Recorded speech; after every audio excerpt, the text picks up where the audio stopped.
Hello everybody, this is again Dr. Sergey Sargasov, and today let us look into repeating decimals. So let's begin specifically with the following.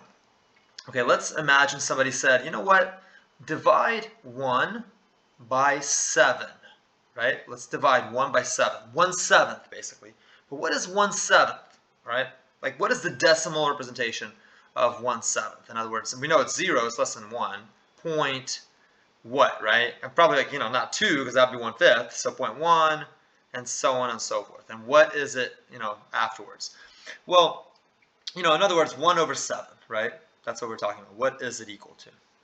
Question mark. Well, that's just basic division, right? So what we do is we put here in the dividend, right? We put 1.00000, bunch of zeros. Let's see what happens. 0. And let's make it more just in case we need it. 0, 0, 0, right? And then the 7, we're putting 7 into it, right? That's a divisor. This will be the quotient, what we need. And, if we stopped, there will be a remainder, right? Right here. But we're not going to have one because we're going to see what happens exactly, right? So let's see what happens. Well, 7, so it's going to be 0 because 0 doesn't go into 1. 7 does not go into 1, so 0. And then we have a 10, so 7 goes into 10 once. Put a 1 in, 1 there, so 1 times 7 is 7. Subtract 7 from 10, and you get, what, 3 remaining. 3 comes down, 0 comes down right there, right? And then we have, what, 4 right there, right? The biggest number less that we multiply 7 by, that still is a little bit less than the 30. The biggest we can beat is still less than 30, so 4 times 7 is 28. Right? 5 would be too big, then be 35, bigger than 30. So we subtract 28 from 30, and it's a trick. This division trick, it's very similar to division of polynomials. I tell my students, division of polynomials is actually easier to learn than initially learning division, because you have to have this idea of what is that number. When I multiply by that divisor, I will get a number slightly less, or not the biggest number, but slightly less than the number like this 30 here that we have to subtract from, right? A tricky thing. Anyway, we subtract 28 from 30, we get what? A 2 remaining, 0 comes down. Let's say this 0 comes down, right? And we have 0, 20. Now put a what? Not a 3, that would be 21, but a 2. We get 14, right? 2 times 7, 14. The 0 comes down here. That's a 6. That's a 0, 60. Oh, okay, that's not a 9, that's an 8, right? 56 is going to happen from that. 56. And then we have, oh, that's going to be a 4. Okay. And a 0 comes down, right? And we're like, all right, 40. Okay. 7 times, oh, that's 5. Okay. And so we have, let's see what happens. There's a reason I'm doing this. This is not what you may have expected, because repeating decimals, that's a completely different topic, it seems like. But actually, it will not be. Watch this. 40, so look at that. That's a 35. 5 times 7 is, right, is 35. So 35 times 40, oh, 50, okay. Okay, 50, so 5, and that's 0 comes down, right there. That 0 comes down, so that's a 50. Okay, that's a 7 times, well, 7, and get a 49. Oh, okay, now that's a 1, remainder 1, right? Oh, a 0 comes down there. But what happens? Put a 0 there. You have a 10. Okay, we had a 10 right there, right? So obviously we put a 1, and then, 7 times 1, 7, take away from 10, you get 3, and then the 30, oh, that's exactly, now the thing starts repeating itself, right? You'll have 30, then you'll have a 20, then you'll have a 60, a 40, a 50, the same thing. And as we'll be putting a 1, a 4, right, to get the 28, then later a 2, and so on and so forth, right? We can even see what's going to happen, right? Put a 0 here. Well, it will be an 8, and the next number will be what? 5, 7, and so on, right? Okay. So what did we get? We actually got the following, okay? What do we get? We got the following, that 1/7 is actually equal to, okay, what is it equal to? It's equal to 0.142, really interesting, right? 2, 8, 5, 7, and so on, and it repeats again. And this repeating of the 142, 8, 5, 7, 142, 8, 5, 7, you can denote it with a bar. It's an infinite repetition of those numbers in that order. Okay. But what if I was given, hey, you know what? This is actually repeating decimal is what it's called. How do you find that it's a 1/7? Wow, right? That's almost impossible. Why is that 1/7? Why is it 14.14285714? Why is that 1/7? We can see it by dividing 1 over 7. Let me show you. Let's kind of initiate with a little easier of a number. So, for example, some people know that 1/3 is actually not 0.33, but 0.3333333. That's 1/3, right? Now let's say we didn't know that, okay? In other words, let's say this is equal to 0.3 with a bar over it, right? That's same thing. And then let's say this is x, okay? Well, let's multiply. Here's the trick. Let's multiply x by 10, okay? So let's say x is equal to this 0.3333 and so on. And then let's do 10x. 10x is equal to 3. The decimal point moves to the right one, right? 0.3333 and so on, right? Subtract the two equations, the bottom one from the top one, okay? And we're going to get, watch this is a big trick, 10x minus 9x is 3x. I'm sorry, 9x. 10x minus x is 9x. Is equal to, what's 3.333333 minus a 0.333333? These go away. And you just have 3 left. And when we divide by 9 both sides, what happens? X is equal to 1/3. Maybe there's a similar way to actually get that 1/7 out of that weird division, right? What was it? 0.142857. 142857, right? So let's see. Let's see what this number is, and let's call it. And let's say, you know what? This is indeed 0.1428, right? 8. A little delay here. 5. Okay. And 7. And it repeats, right? Let's see. Does it repeat? Yeah. 142857. So let's just write it out, a few more times. 142857. 142857. Now, how do I multiply n by something to kind of make it like a cancel and subtract the top equation from the bottom? Let's do kind of a similar alignment and similar technique to get this. Well, look, let's say do 10n, like I did before. What happens? What's the problem with that?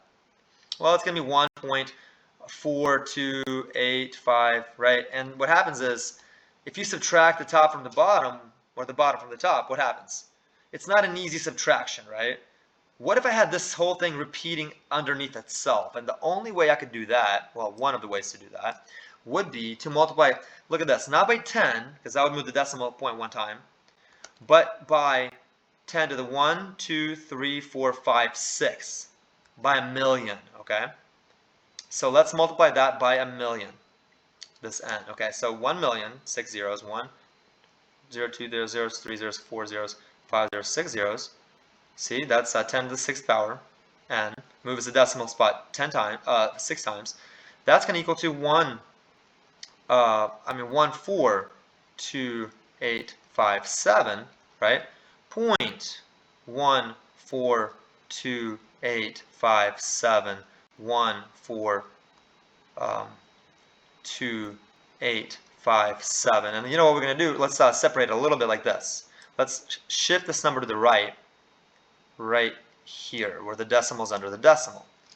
It's going to go 1.4285.7, right? So we'll delay again, and on and on and on. Okay, on and on and on. And so let's subtract the top equation from the bottom. Let's actually do this. Let's get a little line going. So here's a little line. Okay, let's subtract the top equation minus the bottom, so the bottom from the top. So 1,000,000 n minus n is 999,000, right? N, 999. So 999,999 n. That's equal to, that's what's going to be left, is this is going to go away, right? Those two decimals we're going to go away besides the number, the whole number 142,857. Okay, so n is actually, if we divide by 999,999, we will get 142,857 divided by, what is that? The 999,999. Now let's kind of like, because we know on the top of our head that that's a 1/7, right? Well, let's see. What if I did, like, again, if I divide 999,999 by 7, I will get this number, okay? But let's say we didn't see that. What happens is we can kind of cancel some things, right? We're like, all right, let's actually say equals to what? Let's say I take a 9 out, okay? 9.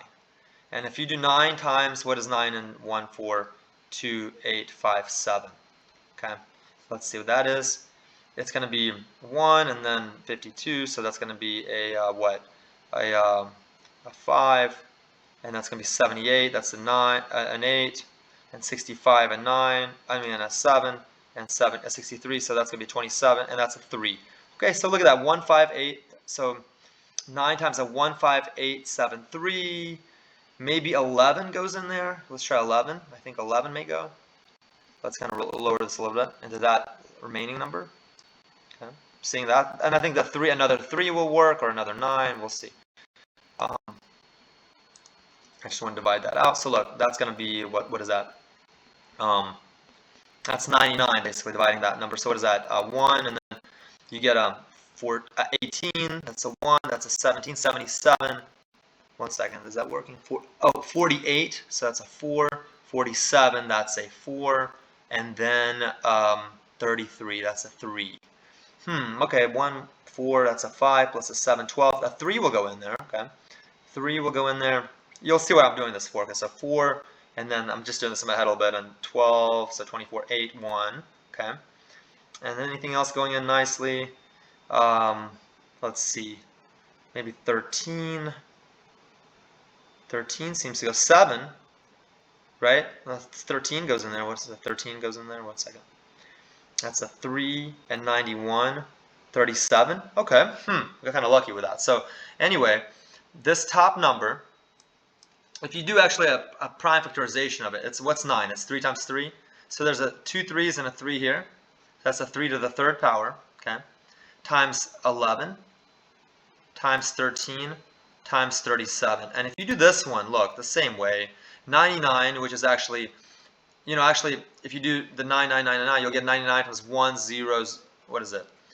Let's do this. 9, 9, 9, 9, 9, 9. We can see already 99 does work, right? You can see that. And so you go 1, and then 0, and then 1, and then 0, and then 1, okay? Then maybe this 3 will go in there, right? So 3 goes in there. 3, 11 is 3. 20 is, hold on 1 second, 3, 3, 20 is going to be a 6, and 21, 7. Okay. Let's see if any other ones work. How about 11? Does 11 work? 11 should work. It's not working though. 1 second. What did I do wrong? Let's see. 3, and then 11, 3, 21. Right? That's a 7. Oops. What is that? 1 second. 3, 3. Let's try this one more time. Maybe it is correct, but I think I messed up. So, okay. 3 into the 10, and that's a remainder. 1, 11 is going to be 3. 20, the remainder, so that's correct. That was 6. And then that's going to be 7, right? So that would have been right. And then I'm hoping 11's in there. Let's do 11. So, well, we already did 11 with a 99. Okay, let's do 13 maybe. So 13, 2, 26, 76, okay. 5, and that's 65, so, what is that? So what is that? 26, 76, 11, 117. Oh, that's a 7 times, or what is it? 9 times 117 times 13, right? That's another, what is that? 1 second. So 26, okay, 76, 5 times 13, because 6 times 13 would be too big. what is that? So we got 6 times 13 is 78. This is 76. Okay, 11, 100, what's 117? That's a 9 times 13, so 9. Okay, oops. 259, okay. And then what is that? Let's finish this up with a 7 maybe goes in there. Let's do 7 times a 3, 49, 37. Oh, okay, so prime factorization is 9 as a 2 3s, and there's a 3 there's a 3 cubed. See from here and there. And there's an 11, a 7, a 13, so times an 11, times a 13, times a 37, and times a 7. That's one way I teach my students, like if you're really struggling with canceling numbers, you can prime factorize, and then you can see what's going on. This goes away, this goes away, this goes away, this goes away. Oh, 1/7 it is. Wow, right? So again, the biggest thing of this was the understanding of how to work with, in a difficult way there actually, right? In a difficult way, repeating decimals. Okay. So pretty cool, right? I hope you enjoyed this. All right.